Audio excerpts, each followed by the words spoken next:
Hello and welcome to my rookie review series. You guys know how this works, in where I showcase some more of what I've learnt from each rookie over each round and whether or not they are a relevant selection for your side. Now this week we've got some defence rookies, which is a positive, but unfortunately they all look like absolute duds and there's no way you're going to go anywhere near him. So look, we'll start off with Harry Edwards, who I don't know anything about him. Defender out of West Coast, 123k, scored the 43, not too bad. You could probably have him on your bench if you really are struggling, because let's be honest, the rookies down back are, absolutely terrible. Highmore can't get a gig. We lost Frederick, so it's all sorts of carnage going down back there. The break even, -30. I've added the break even and I've got rid of the durability. Now, the reason I got rid of durability is because, most rookies are pretty durable anyway, and if they're not durable, I'll probably just mention that in the video, so I decided to get rid of that and add something a little bit more relevant. And I feel like break even has a massive source of relevance in these videos, especially when you're looking for rookies. So just thought I'd add that one in. So back into it. Harry Edwards, job security is absolutely poor as, probably going to get the chop, and I'd avoid him. Next bloke here, another West Coast player, Luke Foley. Why would you bother with a score of 3, break even of 49? He's on the chop. He was a sub for West Coast against Hawthorn and, didn't get any of it, didn't see any of it. So, don't go anywhere near him for obvious reasons. I don't even need to discuss that. The last bloke here is probably the defender I like the most in Buku Karmas. Doesn't look too bad. A little bit of a CJ type player. You see that in the back line, a little bit of composure and speed about him. He's been in the system for quite a while. I think he got drafted in 2016. It's a great story. Came from a refugee camp in South Africa. So, I love that about him. But that's just about all I love about him. In terms of a Supercoach selection, probably not going to go there. 39, it's not going to cut the mustard for me. So, unfortunately, I'll just avoid him for the time being. And I think his job security is pretty poor. They got a few outs, the doggies.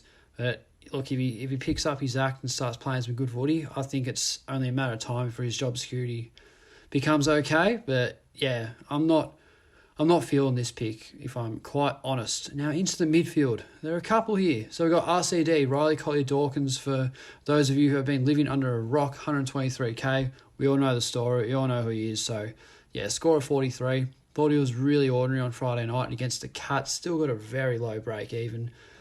And believe it or not, I had to do this, but job security is poor. We got Trent Cotchin out of soft tissue. They're playing Martin forward and Shai Bolton. Well, we know what happened with him. He's going to miss 3 weeks with a broken wrist or a fractured wrist, I'm pretty sure, with an off-field drama, which is massive pain for blokes, especially who did trade in Shai Bolton, which is really unfortunate. But Riley Collier-Dawkins, despite the average score and the average form, I feel like his job security is actually pretty good. So if you want to trade him in, you probably can. However, I would have him on the bench, or if you can and something really goes wrong, you could probably try loophole him if he has a good score.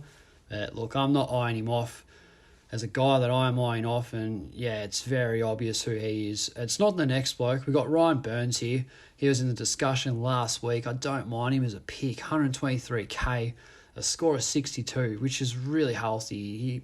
He put together another consistent score, and I don't mind him. He's got a lot of grunt about him, this bloke, and I think he fits in quite well at St Kilda. Low break even of -40, which is always nice. And look, job security is moderate. He's playing for St Kilda, who are a bit thick. I think they're missing Seb Ross at the moment. So, it's a testament to see whether or not he gets the chop or not. I'm not 100% sure on that one. But look, I just had to put moderate because I have put good in glimpses. For example, with Boston Velaki, I put good job security on him, and he got the arse literally a week later. So, those statements can come back to bite me. So, moderate job security for Ryan Burns. And, look, probably a field option as well. But let's face it, you should have Powell, Scott, and Jordan on your field if you haven't already traded them out. Now, the next bloke here is our first DPP player, only DPP player of the week, and our only 117k rookie. The rest are all 123k. That is Caleb Poulter, the young man out of South Australia who played in the Sandful, who looks like a very, very good selection. I watched him on the footy show. I don't mind him. He's very confident. He compared himself to Marcus Bonampally before he even got drafted. And yeah, the confidence of this bloke is outstanding. And with a few injuries, we lost Nathan Murphy.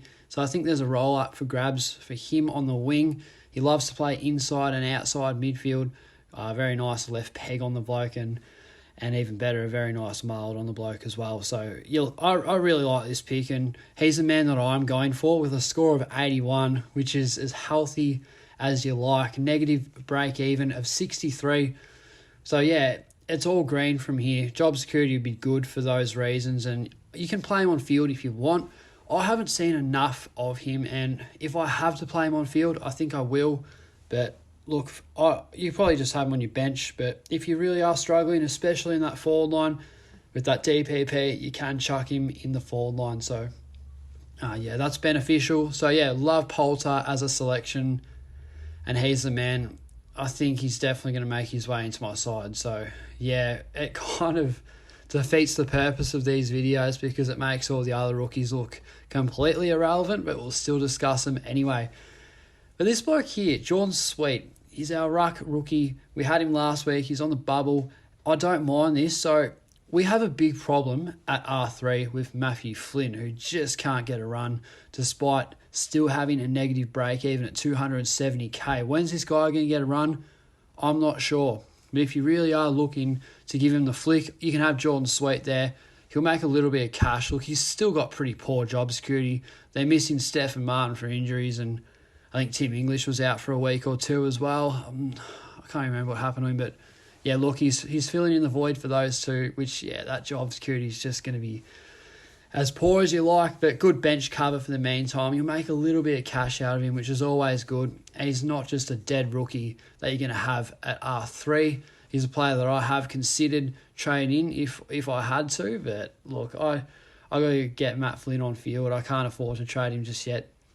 But yeah, I thought he was an interesting one to talk about. And yeah, onto the forward line now. We've got Zach Sproul. This one's familiar. I think I discussed him a few weeks ago. He wasn't really doing much. Played second game in a space of like 3 or 4 weeks, I'm pretty sure. Got his first win, and I know this because I watched the post-game stuff on Fox Footy, and because of COVID, I'm not really sure what happened, but they didn't really sing the song. So the bloke gave himself his own Gatorade shower on an interview, which I just thought, far out, this bloke's definitely been desperate for a gig. So, look, I don't mind that. Look, 123k like the rest of the rookies here, basically, and a score of 53. I'm not sure. Look, I know the forward line rookies are that terrible, and you find yourself almost scrambling for rookies, but I'd definitely have Poulter over him every day of the week, and still doesn't look like too bad of an option. I mean, it's just that his coach is Leon Cameron. I mean, he's playing Josh Kelly forward. I think he eliminates all these rookies, and he's the worst of managing the side. So yeah, his job security is very poor because it's just a matter of time before he gets the chop once again. If you do trade him in for a bit of coverage, and if he's named this week, I'd probably have him on bench. But yeah, why would you bother? And the last man here is Matthew Owies, who I actually don't think is too bad of an option. 123k. If you're looking to double downgrade, I think he and Poulter are probably your guys there. A score of 49. No, it doesn't really look that good, but the Dogs definitely turned up, especially in that fourth quarter of the game. So yeah, still a low break even, and I think his job security is actually pretty good. They seem to be flying when he's up and about, so yeah, I don't mind him as a pick, but yeah, personally, I wouldn't go anywhere near him, and yeah, you'd probably play him on the bench. So yeah, pretty of a short rookie review here. Look, we've only gone for less than 10 minutes, but it's quite obvious that Poulter is the man out of this video. I can't be more clear on that. Or if you're looking to go a bit left field, I'd have Ryan Burns as a cheeky pot. I'm pretty sure he's only 1% ownership, and if he still gets games, he might be a good option. One that I'm considering double downgrading to with Poulter and Burns, but yeah, wait and see.